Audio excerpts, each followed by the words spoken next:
I take that back. Jesus existed. However, if you're going to say that Jesus was born of a virgin, that Jesus walked on water, that he turned water into wine, that is palpably anti-scientific. There is no evidence for that. And if there were, you would be, well, I mean, no, there simply isn't any evidence for that, and no scientist could possibly take the idea seriously. I can make it worse for you. I know you can. Because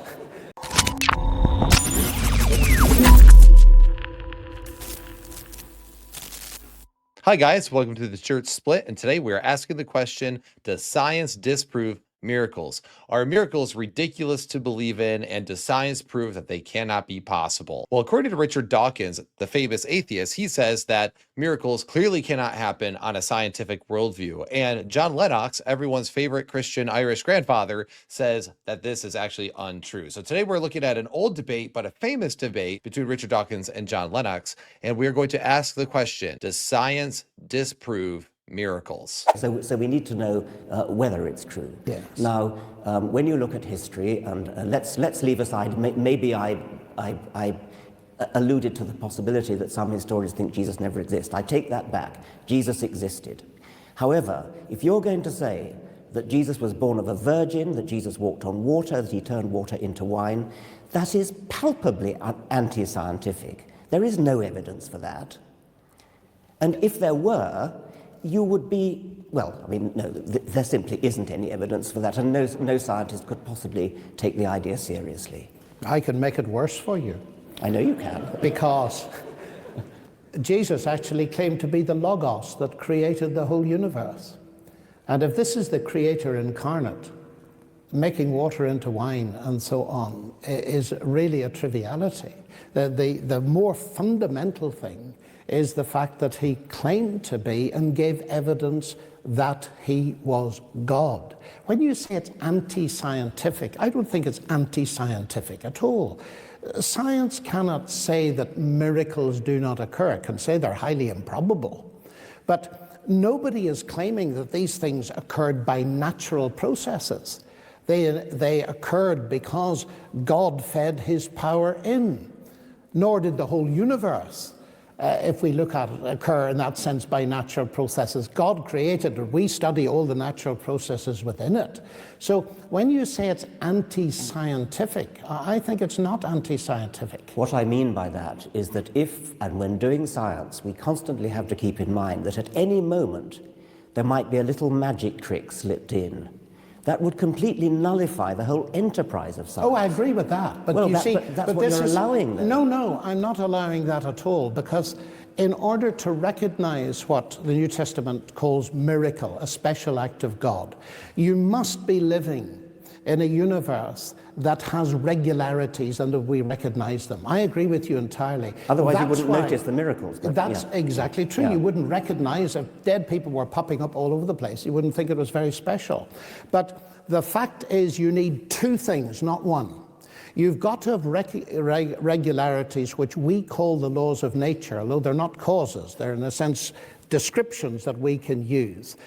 You also need to be able to recognize those so that, for example, when Joseph discovered that his wife-to-be Mary was pregnant, he simply didn't believe her story. He was going to divorce her. He knew exactly where babies came from. He knew the regularity.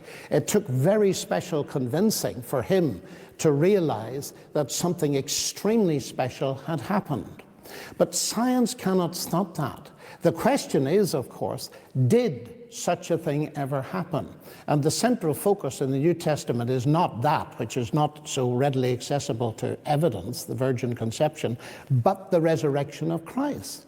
And ancient historians, and it's fascinated me recently going over it, ancient historians whose discipline is very venerable, and I'm not talking about Christian ancient historians, ancient historians, many of them, even at the skeptical end of the spectrum, say that the evidence for the resurrection of Christ is very powerful. The explosion of the Christian church from a non-proselytizing group of Jews in the first century, the empty tomb and all the rest of it, has even led Geza Vermesh, who's one of the most distinguished ancient historians in Oxford, to say, yes, this tomb was empty, and hallucinations and this kind of explanation do not wash.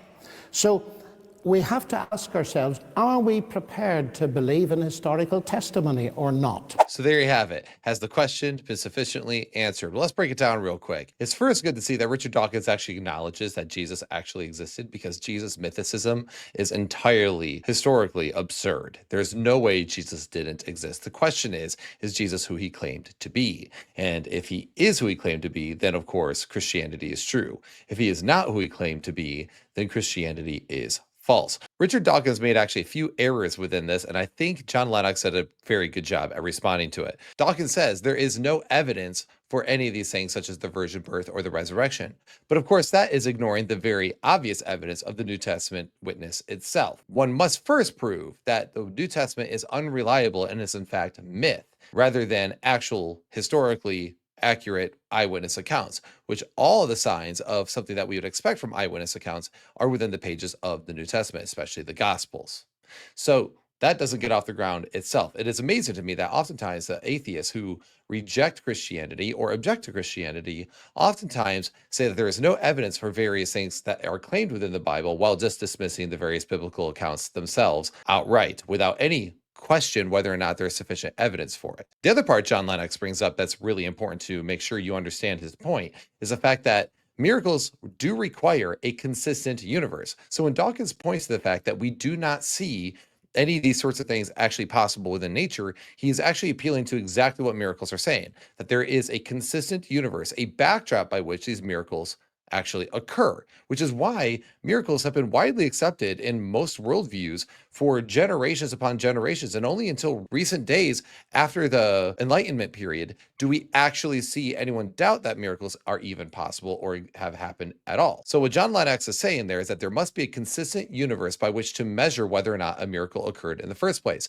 This is why Jesus said he came with signs and wonders, which is exactly the sort of language that we also see happen in the Exodus accounts and in other places. Signs and wonders were always used by God to announce or pronounce his will. The rigidity of the universe around us does not, in fact, disprove miracles. This is exactly what's expected when one holds to miracles. Probably the most devastating point, though, to bring against Dawkins in this situation is his presupposition of naturalism. In other words, that all that exists is our material universe and nothing else. The problem, of course, with scientism is the fact that it presupposes an intellect that can actually think and interact with evidence and come to reasonable conclusions, which means it presumes some form of epistemology. It is also insufficient to even answer questions such as ethics, what is right and what is wrong. It also is insufficient to answer consciousness. Why are we conscious of anything at all? It also is unable to explain why there is something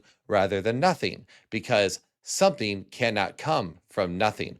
Something must have been the first cause, especially of the natural world, because everything within the natural world, all materials, have a beginning. They have a starting point. They are not self-sufficient or self-sustaining. In other words, scientism is self-defeating. Scientism says the only way we can actually affirm anything in this world is by natural processes, by being able to follow the scientific method. But the problem is, again, with this is that the scientific method itself is actually a philosophy. It is immaterial. It is unable to be confirmed through naturalistic processes, but rather is an idea. And ideas are, of course, immaterial. So this is a self-defeating worldview. And this self-defeating worldview is the only consistent worldview that atheists can even go to. But rather, this self-defeating worldview stands on sand. There is nothing that can support this. Finally, I think it is good to just mention all the evidence for the resurrection that John Lennox quickly blasted out there. The explosion of the Christian church, the willing persecution of its followers, to someone like the Apostle Paul, who was very anti-Christianity, but apparently changed his entire life and actually died for the faith of Christianity later. People don't just change their worldviews like that. People don't just shift their entire life unless they actually experience some life-changing event. And Paul attributed this life-changing event to an encounter with the risen Jesus. If you incorporate that along with all the other evidence of the resurrection, such as the belief in the empty tomb, the testimonial witness of women being the first ones to find it, the properly named geographical locations and their apt descriptions, the explosion of the Christian church, the general claim of eyewitness testimonies, the willingness for these people to die for their faith, and the fact that Christianity exists at all, because it actually grew in a hostile world that was against Christianity and wanted to squash it, yet it kept growing. That only happens if someone like Paul is actually telling the truth, and over 500 people saw the risen Jesus, and these disciples who followed him for 3.5 years truly saw their friend, their Lord, and their Savior resurrected from the grave and chose to take that great commission unto the ends of the earth. Anyway, I hope you guys enjoyed this video. If you did, leave a like and a comment down below. Let me know your thoughts, and go ahead and share it around. If you'd like to support the channel, you can. The links are all in the description below. And please check out one of these other videos if you would like, and let me know what you guys think of those as well. See you next time.